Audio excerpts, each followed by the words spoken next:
कहते हैं, प्यार एक एहसास है जो लफ्जों से बयां नहीं किया जा सकता। ये वो कहानी नहीं है जो किताबों में मिलती है, ये कहानी है उन दिलों की जो बिना कहे सब कुछ समझ लेते हैं। ये कहानी है अनिरुद्ध और गौरवी की, दो ऐसे रास्तों की जो बिल्कुल अलग अलग थे, पर मंजिल एक ही थी, प्यार। आज हम आपको ले चलेंगे एक ऐसे सफर पर जहां मुलाकातें इत्तेफाक नहीं होती, किस्मत होती हैं। तो चलिए शुरू करते हैं एक ऐसी कहानी जो आपके दिल को छू जाएगी और शायद आपकी अपनी कहानी भी बन जाएगी। उत्तर प्रदेश के सुदूर गांव रामपुर में सावन की हरियाली अपने पूरे यौवन पर थी। खेतों में लहलहाती फसलें, मिट्टी की सौंधी खुशबू और गांव की कच्ची गलियां, सब कुछ जैसे किसी पुराने गीत का हिस्सा हो। इसी गांव में रहती थी गौरवी, एक सीधी सादी लेकिन हिम्मती लड़की। गांव के स्कूल में पढ़ाई करती थी और अपनी मां के साथ खेती बाड़ी में भी हाथ बटाती थी। एक दिन गांव के पास वाले बड़े तालाब पर गौरवी अपनी सखियों के साथ कपड़े धोने गई। वहीं दूसरी ओर गांव के बाहर से आया एक नौजवान अनिरुद्ध अपनी बुआ के घर ठहरा था। शहर में पढ़ा लिखा पर दिल से पूरी तरह देसी। उसने गांव में अपनी पढ़ाई के लिए कुछ रिसर्च का काम लिया था। गांव के लोग उसे प्यार से शहर बाबू कहते थे। गौरवी ने जब पहली बार अनिरुद्ध को देखा, वो तालाब के किनारे पुराने पीपल के पेड़ के नीचे बैठा किताब पढ़ रहा था। उसकी आंखों में कुछ अलग था, जैसे शहर की चकाचौंध से दूर शांति तलाश रहा हो। गौरवी की चुपके से उस पर नजर पड़ गई। उसकी सहेलियां हंसने लगीं, पर गौरवी चुपचाप वापस काम में लग गई। दिन बीते, हफ्ते गुजरे। अनिरुद्ध गांव में सर्वे करने के बहाने अक्सर खेतों और तालाब के पास घूमता। गौरवी से कभी कभी बात भी हो जाती। शुरू में बस नमस्ते, फिर धीरे धीरे कैसी हो तक बातें बढ़ी। गौरवी को यह सब नया लग रहा था। गांव में लड़कियों के लिए ऐसे खुले दिल से बातें करना आसान नहीं था, पर अनिरुद्ध की विनम्रता और सच्चाई ने गौरवी के दिल में उसके लिए जगह बना दी। दोनों अक्सर गांव के बाहर बाग में छुप छुप कर मिलते। आम के पेड़ के नीचे बैठकर बातें करना उनका पसंदीदा काम बन गया। अनिरुद्ध ने गौरवी को शहर के किस्से सुनाए, कॉलेज के किस्से, बड़ी बड़ी इमारतें, मेट्रो, सिनेमा हॉल, सब कुछ गौरवी के लिए किसी जादुई दुनिया से कम नहीं था। बदले में गौरवी ने उसे गांव की कहानियां सुनाई। तालाब में छुपा खजाना, गांव के पीपल पर बैठी चुड़ैल और मेले के किस्से।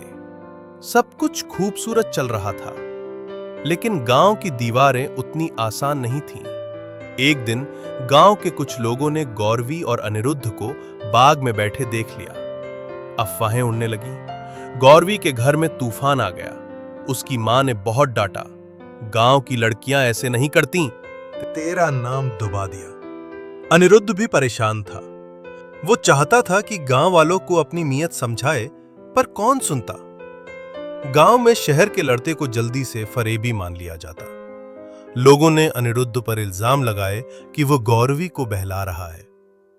गौरवी पर घर में पहरा लगा दिया गया। बाहर निकलना तक मुश्किल हो गया। अनिरुद्ध दिन रात गांव के बुजुर्गों से मिन्नतें करता रहा कि वो गौरवी से शादी करेगा, पर कोई मानने को तैयार नहीं था। गांव में जाति और समाज के बंधन बहुत मजबूत थे। एक रात गौरवी चुपके से अपने घर के पिछवाड़े से निकली और बाग में पहुंची। वहीं अनिरुद्ध उसका इंतजार कर रहा था। चांदनी रात में दोनों आम के पेड़ के नीचे बैठे। गौरवी ने कहा, अनिरुद्ध, हम साथ तो रह नहीं सकते।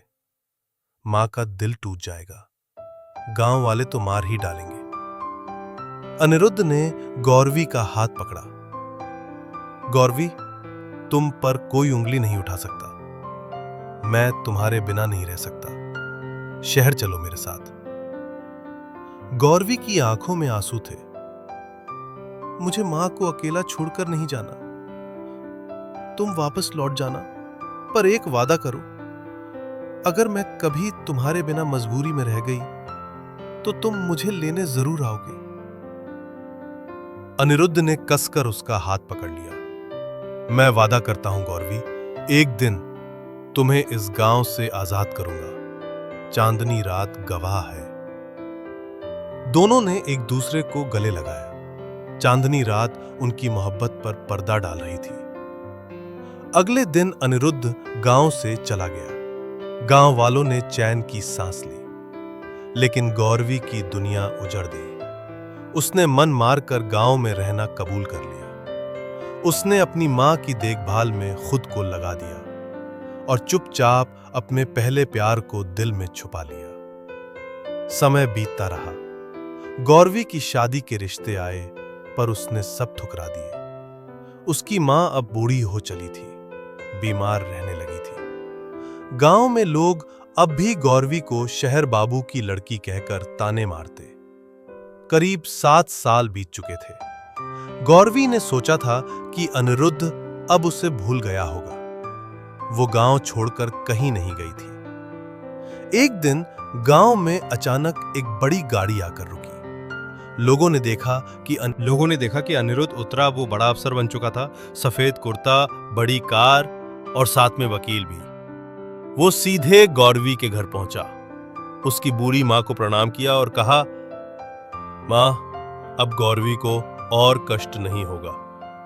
मैं इसे अपने साथ ले जाने आया हूं। मैंने वादा किया था, चांदनी रात का वादा। गांव वालों की भीड़ जमा हो गई। कुछ लोग बड़बड़ाए, कुछ ने आशीर्वाद दिया। गौरवी की आंखों से बहते आंसू सब कुछ कह रहे थे।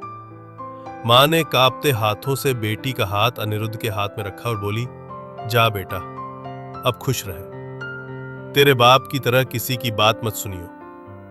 अनिरुद्ध गौरवी को लेकर गांव से चला गया। गांव के लोग बस पीछे पीछे देखते रह गए। गौरवी ने पलट कर गांव को आखिरी बार देखा।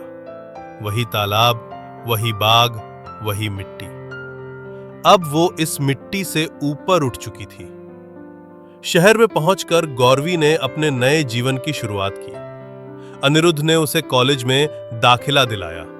गौरवी ने पढ़ाई पूरी की और अनिरुद्ध की बराबरी की साथी बन गई। दोनों ने शादी की और अपनी पुरानी कहानी को एक नई किताब बना दिया।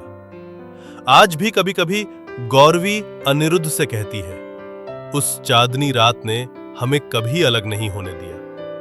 अनिरुद्ध हंसकर जवाब देता है, मोहब्बत अगर सच्ची हो तो दुनिया की कोई दीवार उसे रोक नहीं सकती। दोस्तों, यह प्यार भरी कहानी आपको कैसी लगी? कमेंट हमें जरूर बताएं और चैनल को जरूर सब्सक्राइब कर लें, जिससे हम आपको ऐसी ही एक और प्यार भरी कहानी आप सबके लिए लाते रहे। कहानी सुनने के लिए आप सभी का हम धन्यवाद करते हैं।